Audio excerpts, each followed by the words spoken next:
কোরআনের একটি আয়াত উল্লেখ করেছি, তেলাওয়াত করেছি। আয়াতে মহান আল্লাহ তাআলা তিনটা ব্যবসা নিয়ে কথা বলেছেন। কটা ব্যবসা? তাহলে সাবজেক্টের নাম তিনটি ব্যবসা। সাবজেক্টের নাম কি? হার হামেশা চাঙ্গা, সবসময় চাঙ্গা।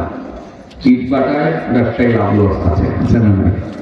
কাপড়ের ব্যবসায়ী লাভ লস আছে, জুতার ব্যবসায়ী লাভ লস আছে, আছে না? কিন্তু আল্লাহ বলেন এই আয়াতে আমি যে তিনটা ব্যবসার কথা বলেছি, এই তিন ব্যবসার মধ্যে কখনো কোনো লস হবে না। এটা হার হামেশা চাঙ্গা। সুবহানাল্লাহ বলছে। আসলে কি, যদি শুনেন এই ব্যবসা যে শুরু করবেন, ঘুমাইয়াও করবেন, ইনশাআল্লাহ ঘুমাইয়াও করবেন। এত লাভের ব্যবসা শুরু করবেন, শুরু করতে হবে। তবে এর আগে দুটো আয়াত তেলাওয়াত করি। আমানার রাসূলু বিমা উনজিলা ইলাইহি মির রাব্বিহি ওয়াল মুমিনুন কুল্লুন আমানা বিল্লাহি ওয়া মালাইকাতিহি ওয়া কুতুবিহি ওয়া রুসুলিহি لا نفرق بين أحد من رسله وقالوا سمعنا وأطعنا غفرانك ربنا وإليك المصير لا يكلف الله نفسا إلا وسعها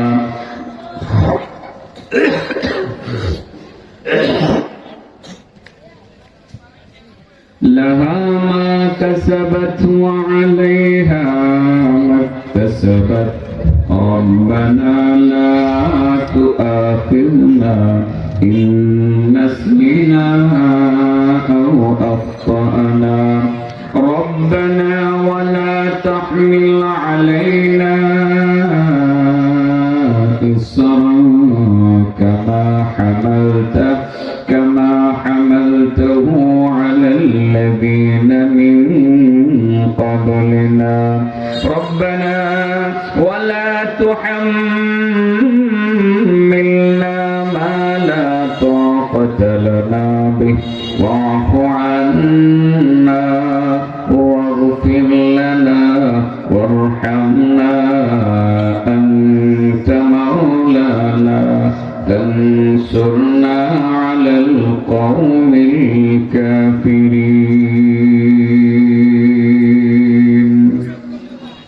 সূরা বাকারার শেষ দুটো আয়াত তেলাওয়াত করলাম।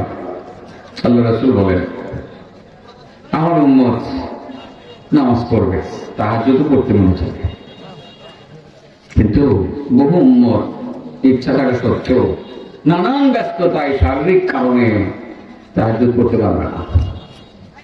তারা যদি সূরা বাকারা এই শেষ দুটো আয়াত তেলাওয়াত করে নিতে পারে, তাহাজ্জুদের পুরা নীতি কামল করে নিতে পারে। যতবার তেলাওয়াত করবে ততবার তাহাজ্জুদের নীতি পাবে। ব্যবসাটা কেমন হলো? চাঙ্গা।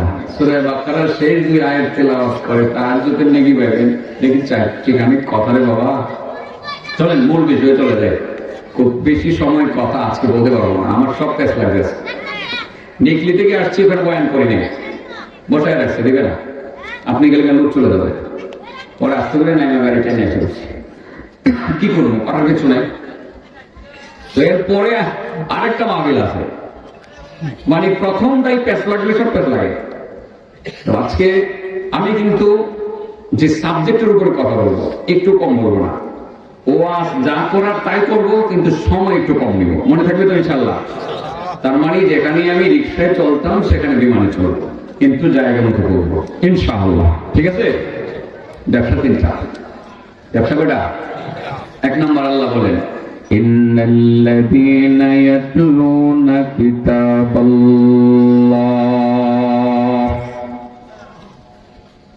এর মধ্যে এক নম্বর ব্যবসার নাম হলো কোরআন তিলাওয়াতের ব্যবসা।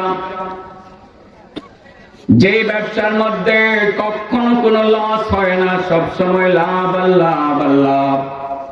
সূরা বাকারার শেষ দুইটা আয়াত তেলাওয়াত করলে তাহাজ্জুদের ব্যবসা হয়। আল্লাহর নবী আরেকটা হাদিস বলেছেন, সূরাতুল ইখলাস তা'দিলু সুলুসাল কুরআন। সূরাতুল ইখলাস হলো পবিত্র আল কুরআনুল কারীমের 1/3 সমান। তার মানে হলো আল্লাহর কোন বান্দা যদি সূরাতুল ইখলাস মাত্র 3 বার তেলাওয়াত করে, কুল হুয়াল্লাহ সূরা, পুরা 1 খতম কোরআনের নেকি তার আমলনামায় জমা হয়ে যায়। কয়জন আল্লাহর বান্দা আছে 1 খতম কোরআন পড়ে? শতকরা 50% মুসলমান রমজান মাসেও খতম করে না। এরকম কয়েকজন মুরব্বী আছে বাবা, রমজান মাসে কোন রকমে আপ্যায় উপায়ে খতম করে দিন না। ঠিক বহু মুসলমান আছে কোরআন খতম করতে পারে না, যৌক্তিক কারণেও হয়তো বা কেউ পারে না, ব্যস্ততার কারণে পারে না, শারীরিক অসুবিধার কারণে পারে না, দেখে কোরআন শরীফ তেলাওয়াত করতে পারে না। রাসূল বলেন মাত্র 3 বার সূরা ইখলাস তেলাওয়াত করে নাও, মাত্র 3 বার সূরা ইখলাস তেলাওয়াত করে নাও, পাক্কা 1 খতমের ব্যবসা হয়ে যাবে। যতবার তেলাওয়াত করবা 3 বার করে ততবার 1 খতমের ব্যবসা হয়ে যাবে। দৈনিক যদি 15 বার করো 5 খতমের ব্যবসা জমা হয়ে যাবে। সুবহানাল্লাহ বলেন। ব্যবসাটা কি হলো? চাঙ্গা। ব্যবসাটা কি চাঙ্গা, কোনো লস নাই। সূরা বাকারার শেষ 2 আয়াত পড়লে তাহাজ্জুদের ব্যবসা হয়, সূরা ইখলাস 3 বার পড়লে 1 খতমের ব্যবসা হয়। বিষয়টা তো শুধু এরকমই না, আরেকটা কথা বলে ফেলি, শেষ ব্যবসাটা যদি শুনেন এখান থেকে, এই যে ব্যবসা শুরু করবেন ছেলে মেয়েরা গিয়ে করবেন, এই ব্যবসাটা সারিস না রে বাবা, আমিও করি তোর। মান ক্বারা কুল হুয়াল্লাহু আহাদ, মান ক্বারা কুল হুয়াল্লাহু আহাদ হাত্তা ইয়াখতিমাহা 10 মাররাতিন বানাল্লাহু লাহু কসরান ফিল জান্নাহ। আল্লাহর নবী বলেন, যে ব্যক্তি সূরা ইখলাস 10 বার তিলাওয়াত করবে শুরু থেকে শেষ পর্যন্ত, মহান আল্লাহ রাব্বুল আলামিন নিজে তার জন্য জান্নাতে একটা বাড়ি বানায় দিবেন। সুবহানাল্লাহ বলেন। 10 বার তিলাওয়াত করলে একটা বাড়ি হয়। চালানের মুখে ফুকা দিচ্ছে সামনে, এই জন্য বাতি দিতে নাই। সামনে নারায়ে তাকবীর, আল্লাহু আকবার, নারায়ে তাকবীর, আল্লাহু আকবার। প্রধান বক্তার আগমন, প্রচার স্বাগতম। প্রধান বক্তার আগমন, প্রচার স্বাগতম। প্রধান বক্তার আগমন, প্রচার স্বাগতম। লাঠিবাড়ি মসজিদের পক্ষ থেকে লাল গোলাপ শুভেচ্ছা। রশিদালবাসীর পক্ষ থেকে লাল গোলাপ শুভেচ্ছা। লাঠিবাড়ি মসজিদের পক্ষ থেকে লাল গোলাপ শুভেচ্ছা। নারায়ে তাকবীর, আল্লাহু আকবার। লাঠিবাড়ি মসজিদের পক্ষ থেকে লাল গোলাপ শুভেচ্ছা। কি যেন বলছিলাম বাবা, ব্যবসা কটা হারামেশা চাঙ্গা। আচ্ছা বলেন তো দেখি ব্যবসাটা কেমন বুঝলেন? আমি দেখি সূরা বাকারার শেষ 2 আয়াত তেলাওয়াত করলে কিসের ব্যবসা হয়? সূরা ইখলাস 3 বার তেলাওয়াত করলে কয় খতমের ব্যবসা হয়? সূরা ইখলাস 10 বার তেলাওয়াত করলে কোন জায়গায় বাড়ি হয়? এই গ্রামের বড় বড় ব্যবসায়ীদের টার্গেট থাকে কিশোরগঞ্জ শহরে একটু বাড়ি বানাবো, ভিন্ন ব্যক্তি। আর আপনি যে ব্যবসাটা করবেন সূরা ইখলাস 10 বার পড়বেন, আপনার বাড়িটা কিশোরগঞ্জে হবে না, না হলেও জান্নাতে হবে। সুবহানাল্লাহ। 10 বার তিলাওয়াত করলে একটা বাড়ি। 4টি গানের কথা, 4টি গানের কথা বলছে। এবার তো হযরত উমর দাঁড়িয়ে গেলেন। উমর বললেন, ইয়া রাসূলুল্লাহ ইদা আস্তাগফিরু, নবী গো 10 বার সূরা ইখলাস পড়লে যদি জান্নাতে একটা বাড়ি হয়, আমি যদি একটু বেশি বেশি পড়ি তাহলে কি বেশি বেশি বাড়ি হবে নাকি? রাসূল বলেন, আল্লাহু আকবার ওয়া আতিয়াব। ওমর, তুমি যত বেশি বেশি সূরা ইখলাস পড়বা তত বেশি বেশি সুন্দর সুন্দর বাড়ি জান্নাতে আল্লাহ তোমাকে বানায় দেবে। এমন তো আপনাদের শুরু হয়ে গেছে। আপনারা তো করবেন যে হুজুর আসতেছে, প্রধান বক্তা 10 মিনিটের ভিতরে চলে আসবে, আমি বেশিক্ষণ করবো না, তো টেনশন করবে না, আর 10 মিনিটই করবো আমি। তবে না, বিষয় শেষ করে যাবো ইনশাআল্লাহ, শেষ করে যাবো। আপনারা বলবেন যে হুজুর সুযোগ পাইছি, আপনারা প্রতি বছর দাওয়াত দিন, এইভাবে খালি জান্নাতে বাড়ি বানাই দিয়ে যাবে আর শীতের দিন কষ্ট করে নামাজ পড়তে পারতাম না। সূরা ইখলাস 10 জায়গায় 100 বার পড়বো, 10টা বাড়ি বানাবো জান্নাতে। বাড়ি যদি জান্নাতে হয়ে যায় তো আর কষ্ট করে নামাজ ঘিরে পড়তাম, কষ্ট করে রোজা ঘিরে রাখতাম কেন, লক্ষ লক্ষ টাকা খরচ করে হজ করতাম, এই জায়গা বলার যাবো কেন, যাবোই না, খালি সূরা ইখলাস বিজয়ী করবো। এমন একটা প্রশ্ন জাগে কি জাগে না? তাইলে কি আমার নবীর হাদিসটা ঠিক না? সারা দুনিয়ার অনেক কিছু ভুল হলেও আমার নবীর কথা ভুল হতে পারে না। 10 বার তেলাওয়াত করবেন, জান্নাতে বাড়ি হবে 100% সত্য, তাতে কোনো সন্দেহ নাই। তাহলে নামাজ জোরান। হ্যাঁ, বুঝাই বলি বাবা, একটা প্রশ্ন করি, আপনারা উত্তর দিবেন। বলেন তো দেখি, বাড়ি হইলে কি বাড়িতে যাওয়া যায়? এখান থেকে পয়সা অনলাইনে আমেরিকাতে বাড়ি কিনুন যেত না? দেখবো বাড়িতে কিনছে না মন্ত্রী এমপিরা। কানাডার বেগম পাড়ায় কি বাড়ি নাই? কত মন্ত্রী এমপিদের বাড়ি কানাডার বেগম পাড়াতে আছে, বানাইছে। কোটি কোটি বাংলা টাকা খরচ করে, ডলার পাচার করে তারা বাড়ি বানাইছে। যাইতেছে না ধরাইতেছে, খালি প্রত্যেক দিন শুনি অমুকে কট অমুকে কট ধরাইছে। বাড়ি কিন্তু আছে, বাড়িতে যাইতে পারে না। বাড়ি আছে ঠিকই, হয়েছে ঠিকই, কিন্তু যাইতে পারে না। কেন যাইতে পারে না? আমেরিকার বাড়িতে যাওয়ার জন্য একটু প্রসেসিং লাগবে। কি লাগবে বলেন? কি লাগবে? প্রথম কি লাগবে? পাসপোর্ট। বলেন কি লাগবে? পাসপোর্ট। এরপরে কি লাগবে? ভিসা। পাসপোর্টের পরে লাগবে কি? ভিসা। ভিসার পরে লাগবে টিকিট। টিকিটের পরে বিমান। এরপরে এই বিমান দিয়ে আমেরিকায় গেলেন গা, আপনি পাসপোর্টের ভিসা টিসা লাগাইয়া আপনি আমেরিকায় গেলেন গা। আমেরিকায় যাওয়ার পরে যে কোম্পানির কাছ থেকে অনলাইনে ডলার পাচার করে যে বাড়িটা কিনছেন, কোম্পানির কাছ থেকে বাড়ি বুঝে নিতে হবে না? বুঝে নেবেন। এবার যদি বুঝে নিতে যান, কোম্পানি আপনার বাড়ি আপনারা বুঝাই দিতে গিয়া তালা খোলার জন্য একটা চাবি দিয়ে দিবে, যে এই চাবি দিয়ে খুললে গিয়ে আপনার বাড়িতে ঢুকেন। তাইলে বোঝা গেল ওই বাড়িতে ঢোকার জন্য চাবিও লাগবে। তাহলে প্রথম পাসপোর্ট লাগবে, ভিসা লাগবে, টিকিট লাগবে, বিমান লাগবে, বাড়িতে ঢুকা থাকার জন্য একখান চাবি লাগবে। যে কোনো চাবি দিলে তালা খুলবে না। ওই তালার জন্য যে চাবিটা বানানো হয়েছে ওই চাবিটা দিলেই পরে তালা খুলবে, অন্য চাবি দিলে তালা খুলবে না। আমেরিকার বাড়িতে যাওয়ার জন্য যদি পাসপোর্ট লাগে আর ভিসা লাগে, টিকিট লাগে, লাস্টে যদি তালা খোলার জন্য চাবি লাগে, জান্নাতের বাড়ি তো হয়েছে। সূরা ইখলাস 10 বার পড়ে ফেলছেন, বাড়ি হয়ে গেছে। যাওয়ার জন্য পাসপোর্টও লাগবে, ভিসাও লাগবে, টিকিটও লাগবে, বিমানও লাগবে। সর্বশেষে সেই বাড়ির তালা খুলে বাড়ির ভিতরে ঢোকার জন্য একটা চাবি লাগবে। যেন তেন চাবি হইলে চলবে না, এমন একটা চাবি লাগবে যে চাবির দাঁত হবে 5টা। 2 দাঁতের চাবি দিয়ে তালা খুলবে না, 3 দাঁতের চাবি দিয়ে তালা খুলবে না, 4 দাঁতের চাবি দিয়ে তালা খুলবে না, 5 দাঁতের একটা চাবি লইয়া গেলেই পরে আপনি তালাটা হতে পারবেন। এবার জান্নাতে যাওয়ার পাসপোর্ট কি আর ভিসা কি আর টিকিট কি আর চাবি কি একটু কইলে তার। পাসপোর্ট হলো এই যে এমন একটা শরীর, যে শরীরটা দিয়া একটু নড়াচড়া করছে, ইবাদত করছে, নামাজ পড়ছে।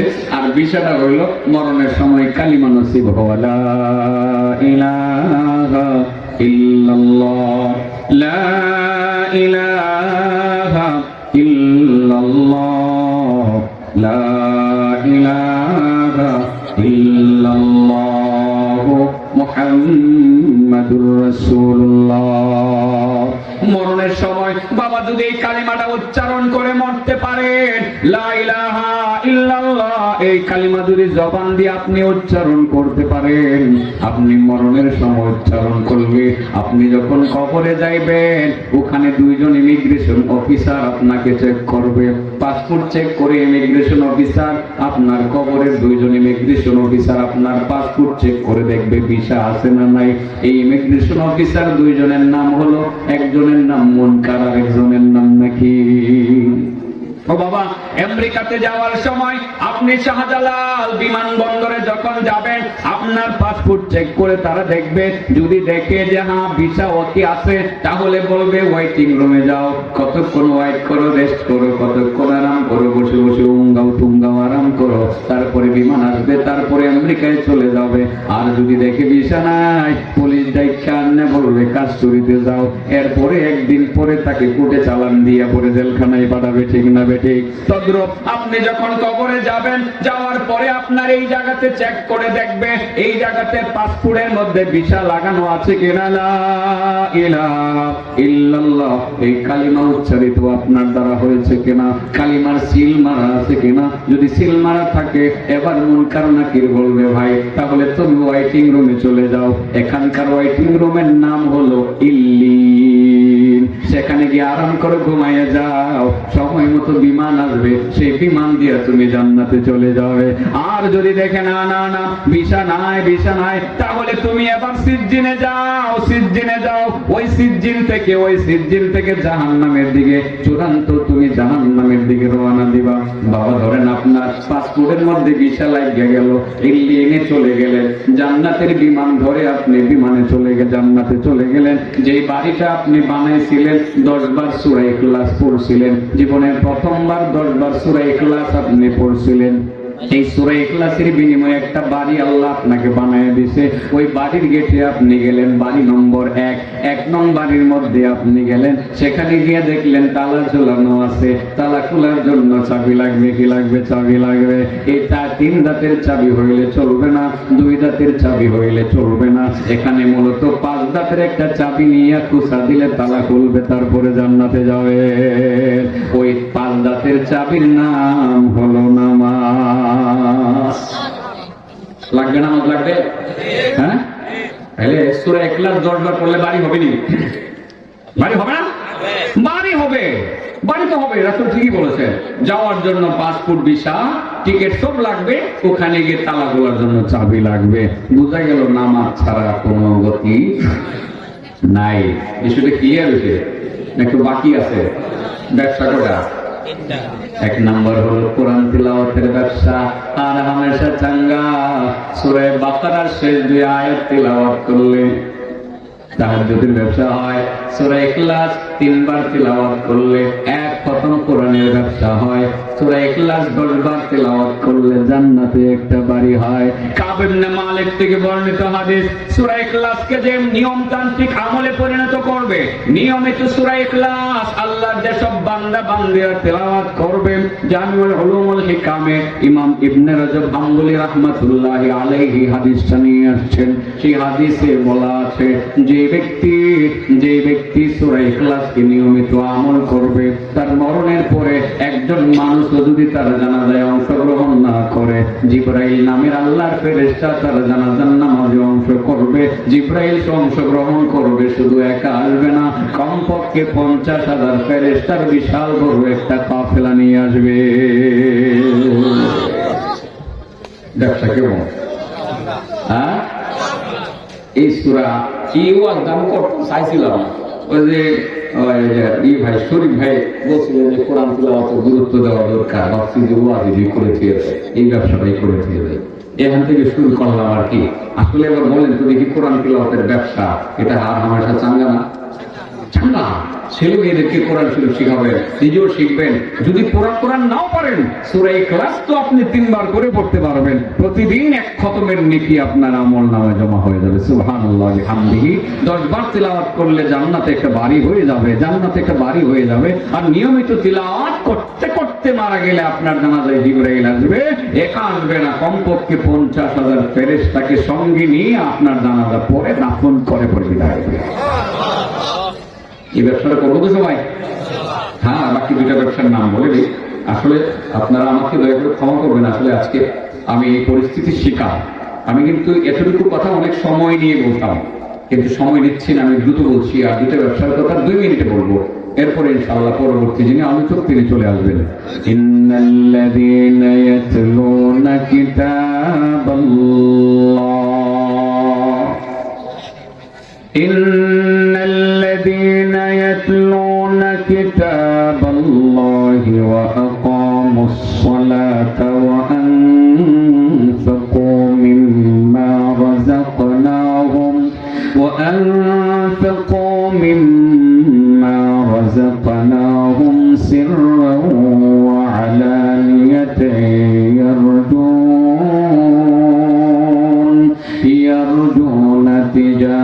لن تبور আল্লাহ বলেন যারা তিনটা ব্যবসা করবে চাঙ্গা, যে তিনটা ব্যবসার মধ্যে কোনো লস নাই, কখনো কোনো লস হবে না, হার হামেশা চাঙ্গা। এক নম্বরে হলো কোরআন তিলাওয়াতের ব্যবসা। এই কোরআন তিলাওয়াতের ব্যবসা কেমন চাঙ্গা? সূরা বাকারার শেষ দুইটা আয়াত তিলাওয়াত করলে তাহাজ্জুদের নেকি পাওয়া যায়। সূরা ইখলাস 3 বার তিলাওয়াত করলে 1 খতমের নেকি পাওয়া যায়। সূরা ইখলাস 10 বার তিলাওয়াত করলে জান্নাতে একটা বাড়ি পাওয়া যায়। সূরা ইখলাস কি নিয়মিত তিলাওয়াত করলে জানা যায় জিবরাইলকে পাওয়া যায়। শুধু জিবরাইলকে না, কমপক্ষে 50,000 ফেরেশতাকে পাওয়া যায়। আর 2 নম্বর ব্যবসা হলো ওয়া আকামুস সালাহ। 2 নম্বর হলো নামাজ কায়েমের ব্যবসা।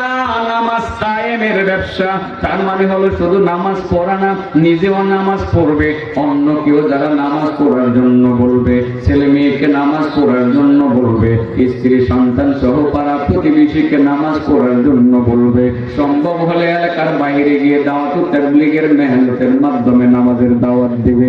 যারা মূলত ওই নামাজ কায়েমের ব্যবসা করবে, তারা তো এমন একটা ব্যবসা করলো যে ব্যবসার মধ্যে কখনো কোনোদিন কোনো লস হবে না। 2 নম্বর কিসের ব্যবসা? নামাজের ব্যবসা না, নামাজ কায়েমের ব্যবসা। বলেন কিসের ব্যবসা? বলেন নামাজ কায়েমের ব্যবসা। চাঙ্গা আর এটা চাঙ্গা। 3 নম্বর ওয়া আনতাকু মিম্মা রাযাকনাহুম সিররাও ওয়া আলানিয়াতান ইয়ারজুনা তিজারাতান লান তাবুর। 3 নম্বর হলো দান সদকার ব্যবসা। কিসের ব্যবসা? সিররা ওয়া আলানিয়া। যারা আল্লাহর রাস্তায় দান করে, প্রকাশ্যে করার দরকার পড়লে প্রকাশ্যে করে, গোপনে করার দরকার পড়লে গোপনে করে, প্রকাশ্যে দরকার পড়লে প্রকাশ্যে করে। এই 3টা ব্যবসা যারা করে, আল্লাহ নিজেই বলেন ইয়ারজুনা তিজারাত। তিজারত বুঝেন তো? তারা ব্যবসা করে। কেমন ব্যবসা? লান তাবুর, যে ব্যবসার মধ্যে কখনো লস হবে না। 3টা ব্যবসা কি বুঝছেন? হ্যাঁ, এই বলো 1 নম্বর কিসের ব্যবসা? কোরআন তিলাওয়াতের ব্যবসা। 2 নম্বর নামাজ কায়েমের ব্যবসা। 3 নম্বর সাধ্যমতো সাদাকা করার ব্যবসা, কোরআন তিলাওয়াতের ব্যবসা। জিজ্ঞাসা করি একটু, সূরা বাকারার শেষ 2টা আয়াত তিলাওয়াত করলে কিসের ব্যবসা হবে? সূরা ইখলাস 3 বার তিলাওয়াত করলে কিসের ব্যবসা হবে? 10 বার তিলাওয়াত করলে কিসের ব্যবসা হবে? নিয়মিত তিলাওয়াত করলে কোন জায়গায় বাড়ি হবে? বাড়ি হইলে কি যাওয়া যাবে? কি লাগবে? শুধু চাবি? পাসপোর্ট লাগবে না? পাসপোর্ট লাগবে। পরে কি লাগবে? ভিসা লাগবে। ভিসা এরপরে গেলেন গা পাসপোর্ট ভিসা লাগায়া, ওই বাড়িতে ঢোকার জন্য তালা খুলতে গেলে কি লাগবে? চাবির দাঁত কটা হওয়া লাগবে? 5 দাঁতের চাবি বলতে কি বোঝানো হয়েছে? না, 5 ওয়াক্তের নামাজকে বোঝানো হয়েছে। বিষয় ক্লিয়ার? আর কল লাগবো না, সময়